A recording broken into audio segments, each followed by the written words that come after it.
If you or a loved one are struggling with type 2 diabetes, you should visit the link in the description below.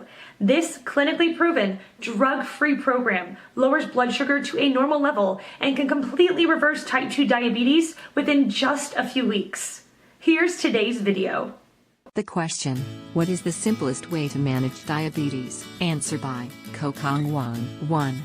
Common misconception about type 2 diabetes is that it is just a condition of elevated glucose. In reality, obesity-related type 2 diabetes is often the result of chronically elevated insulin levels. Till eventual beta cells exhaustion decades later. http://www.ijme.com/article/S02. Things that we can do to turn it around, lower and normalize our chronically elevated insulin/glucose level is to significantly reduce carbs load, embrace a carbs-like fats-friendly lifestyle and eating only during the day to extend the natural fasting hours and restore our circadian rhythm. 3. Helpful sites to turn type 2 diabetes around. My anecdotal success. Answer by Tony Sangster. I can only speak from my own experience as a type 1 diabetic.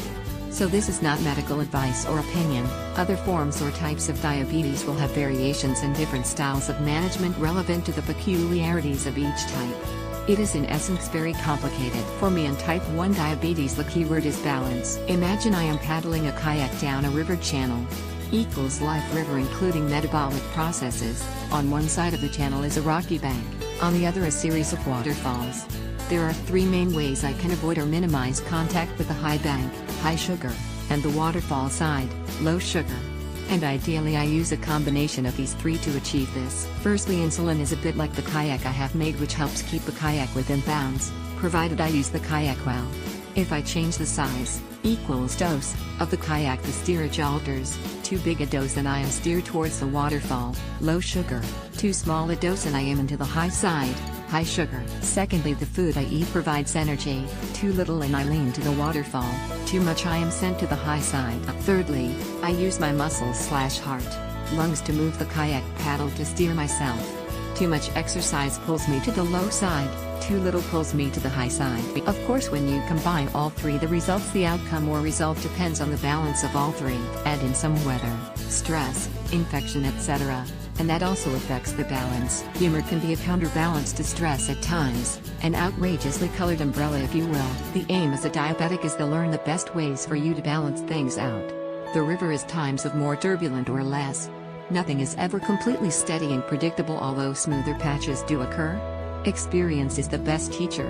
Other diabetics on their rivers may be able to pass on their experience too. Health professionals are the experts on the riverbank, advising on how best to manage particular sections of the river. They have a different and very helpful viewpoint than me down in the kayak. If you have a tumble, they also help you right yourself. Friends, social groups on the bank are there to cheer you on and assist when disasters or near disasters happen. No analogy will convey everything. The feelings, thoughts, sexuality, complications, meaning of life, hobbies, interests, etc. But at least it is a start. Any analogy which encompasses balance is as applicable. As a final note, along the way there may be surprises. Some might not be pleasant, such as an unexpected hypo, but occasionally things go your way. A better blood test result than expected. Fruitful relationships.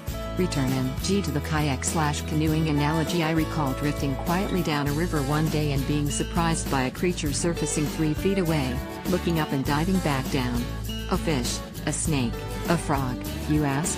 No, a platypus. Answer by Leanne Heisey. There is no simple way. Diabetes is a multifaceted disease, which if not controlled properly, including strict blood pressure and lipids control, can cause heart attacks, limb amputations, strokes, blindness, impotence, and a lot more. While properly managed by a competent doc, and by being a knowledgeable patient, it hardly lowers life expectancy at all. Start by getting educated about diabetes. This most people get from joining the local chapter of the National Diabetes Association. If available, see a specialized diabetic nurse, who is invaluable in educating people with diabetes, as is a dietitian. The Diabetes Association can also tell you which local docs are good at treating diabetes.